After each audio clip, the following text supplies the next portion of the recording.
പറശ്ശിനിക്കടവ് കാലത്തെ അതിജീവിച്ച് ചരിത്രം പിന്നെയും പ്രയാണം തുടരുന്ന പുണ്യഭൂമി. ഭക്തിക്കുമപ്പുറത്ത് മനുഷ്യകുലത്തിൻ്റെ അതിജീവനത്തിൻ്റെ മഹാകാവ്യമായും അടിച്ചമർത്തപ്പെട്ടവൻ്റെ ഉണർത്തുപാട്ടുകാരനായും അവതരിച്ച മുത്തപ്പൻ്റെ സ്വന്തം പറശ്ശിനി. മണൽവാൽ നിരോധിച്ചും നിയന്ത്രിച്ചും എത്ര നാൾ നമുക്ക് മുന്നോട്ട് പോകാനാകും? കുതിച്ചൊഴുകിയ പുഴകൾ പലതും കിതച്ചു തുടങ്ങിയിരിക്കുന്നു.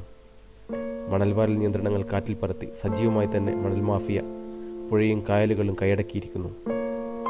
പ്രതികരണങ്ങളോടും പ്രതിഷേധങ്ങളോടും പുച്ഛം നടിക്കുന്ന പുതിയ തലമുറയ്ക്ക് മരണം വിധിക്കപ്പെട്ട പുഴയോടും പ്രകൃതിയോടും ദയ കാണിക്കേണ്ട ബാധ്യതയൊന്നുമില്ല. ഖണ്ഡീകരിക്കപ്പെട്ട രാഷ്ട്രീയ ഉദ്യോഗസ്ഥ നേതൃത്വവും എല്ലാത്തിനും ചൂട്ടുപിടിക്കാൻ അവരുണ്ടാകുമ്പോൾ കണ്ണീര് പോലും പഴവേലയാകുന്നു. പറശ്ശിനിക്കടവിൽ ഒരു മുന്നറിയിപ്പ് കാണാം. ഈ അപായ സൂചന മനുഷ്യൻ്റെ ആർത്തിമൂത്ത മനസ്സുകളിലേക്ക് പതിച്ചിരുന്നുവെങ്കിൽ എത്ര നന്നായെന്നെ. പ്രകൃതിയോട് ഐക്യദാർഢ്യം പ്രഖ്യാപിച്ചുകൊണ്ട് പറശ്ശിനിക്കടവിൽ നിന്നും നെറ്റ്ഫ്ലൈ റിപ്പോർട്ടർ.